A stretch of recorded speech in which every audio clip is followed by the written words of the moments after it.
Hello, everyone. This week, we're going to talk about the U.S. Haitian immigration policy in the last 3 decades. In 1991, tens of thousands of Haitians began fleeing Haiti after the coup against President Jean-Bertrand Aristide by General Joseph Raoul Cedras. Cedras' military tortured, raped, and massacred Haitians. Think about that. Torture, massacre, and rape. The recent immigrants from Central America, have we heard about them being tortured, raped, and massacred and disappearing? Just keep that in mind. President George H.W. Bush sent Coast Guard vessels into international waters to intercept and transport the Haitians to Guantanamo Bay, Cuba.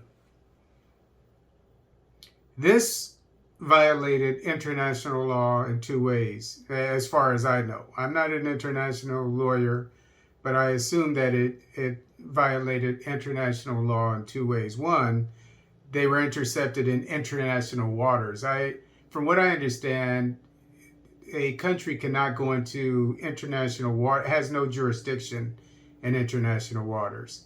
The second thing is, according to a law, international law, I think it's from 1951, people fleeing for their lives should be granted asylum. At least they should be protected.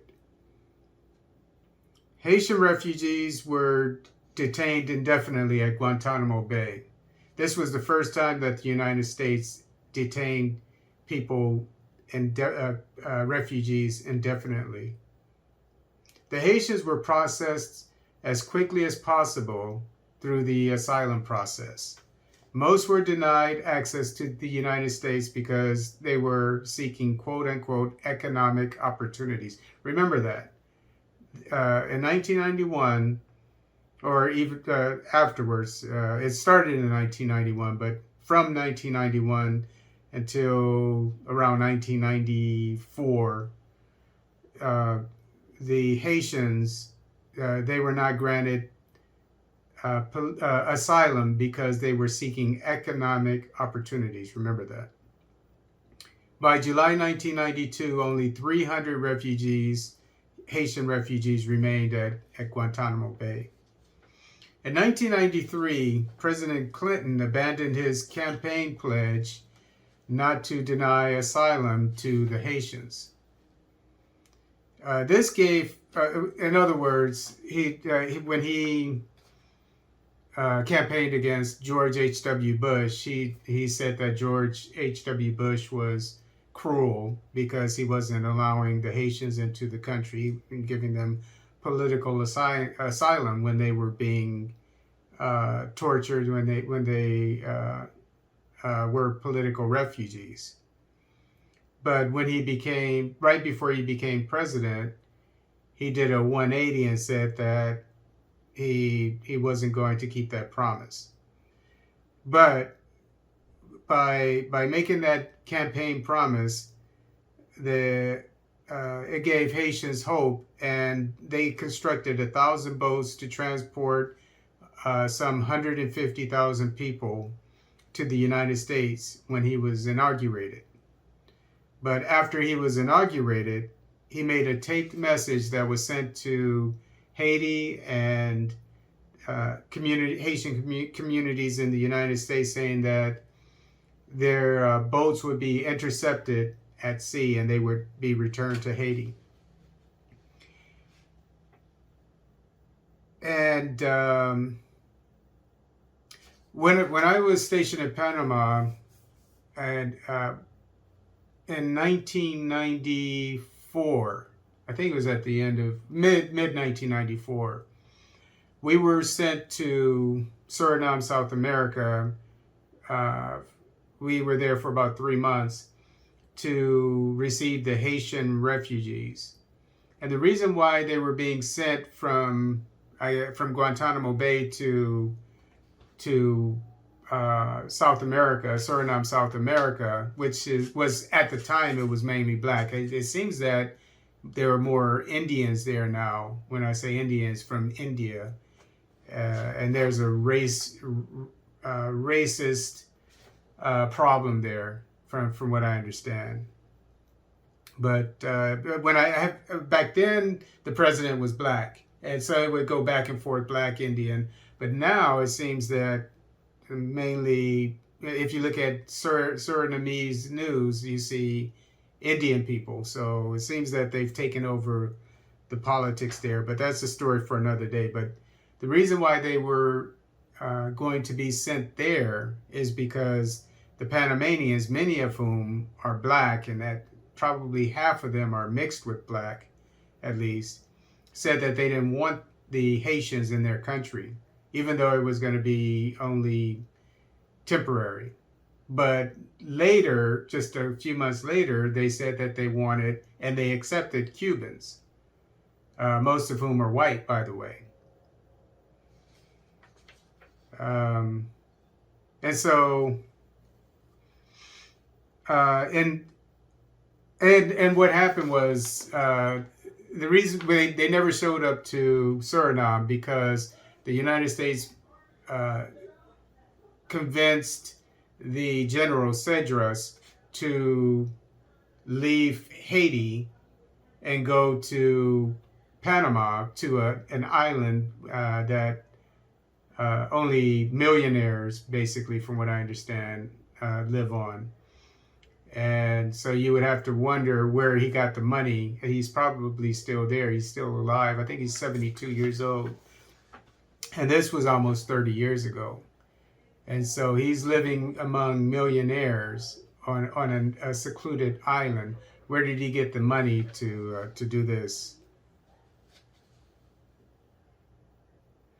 In 2004, President George W. Bush, the son of George H.W. Bush, the first one that we talked about, stated that the United States would turn back Haitians fleeing their country.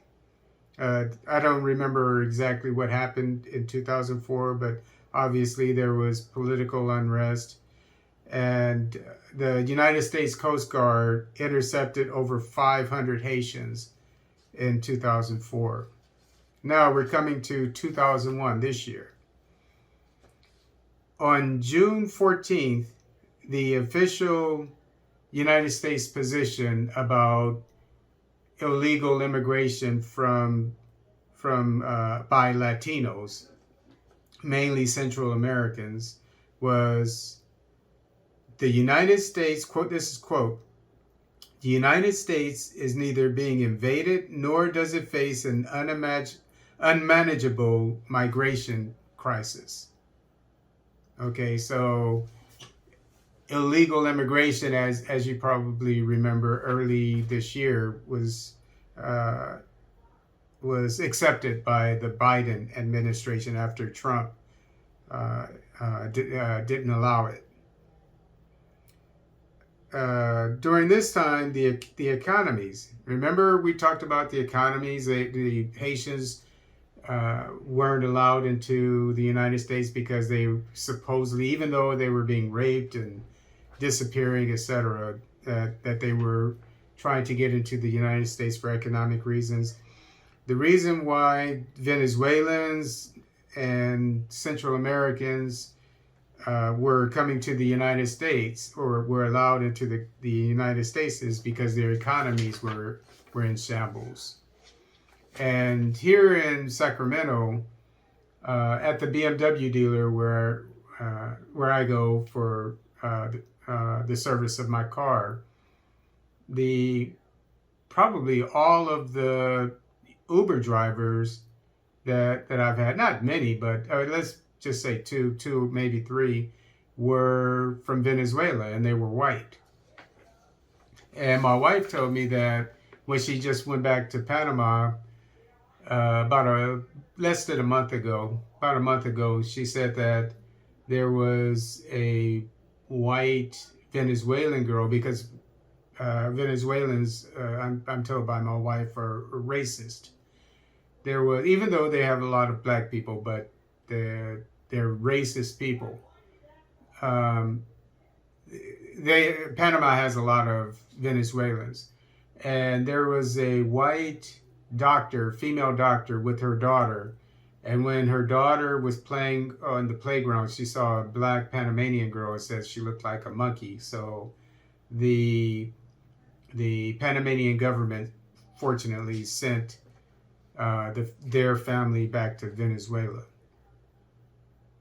And during this year, when Venezuelans and Central Americans were coming into, when the Biden administration was allowing them into the country, a severe decline in the quality of life of professional Venezuelans and indigenous Central Americans caused them to cross the southern border. And that was mid-June. So we're talking June, July, August, September. For three months ago, they were being allowed in for economic reasons, beginning in January. Mid-July, 2 months ago, Cubans and Haitians began fleeing their countries by boat. They were warned that if they fled their countries by boat, they would not enter the United States, even if they were seeking political asylum. And you might remember that 2 months ago, Cuba had major demonstrations. So the United States was, I guess, preparing for perhaps an influx of Cubans seeking political asylum, as well as Haitians, because their president was assassinated around that time. And so it was the Cubans and the Haitians were told that if they were seeking political asylum, they would be taken to third countries, not the United States. Also in mid-July, Cubans entering the United States through the southern border were being allowed into the United States. Remember that. Cubans, and my wife said that there are a lot of Cubans in Panama as well. She didn't say anything about Haitians. But Cubans entering the United States through the southern border, like the Venezuelans and the Central Americans, were being allowed into the United States, even though they could be, as well as Haitians, intercepted at sea. They weren't allowed to come in by boat. A little later, at the end of July, so we're talking a month and a half ago, the United States Coast Guard sent back 27 Cuban migrants to Cuba. President Biden, also at the end of July, President Biden turned back Haitian migrants at sea as well. Now, a month ago, migrants from South America, the Caribbean, and Eastern Europe were crossing the southern border in large numbers. Okay, so that was just in August. That was just 1 month ago. South Americans, people from the Caribbean and Eastern Europe were still crossing the border. Okay, a few days ago, the Biden administration began flying many Haitians that were in a border town in Texas, back to Haiti. The goal was to arrange 8 flights daily from San Antonio and other Texas cities. You see how methodical it is when it comes to sending back Haitians, black people? Everything is done with a sense of urgency and purpose. Mexico would not accept Haitians and other nationalities besides Central Americans. Remember, we said that they were warned that if they tried to come into the United States, they would be sent to third countries. But Mexico allowed Guatemalans, Nicaraguans, Hondurans, but they wouldn't allow Haitians. And I would imagine because Mexico is a racist country. 35,000 Haitians crossed the Rio Grande at this time. 35,000 Haitians crossed the Rio Grande in knee-deep water, some with small children on their shoulders.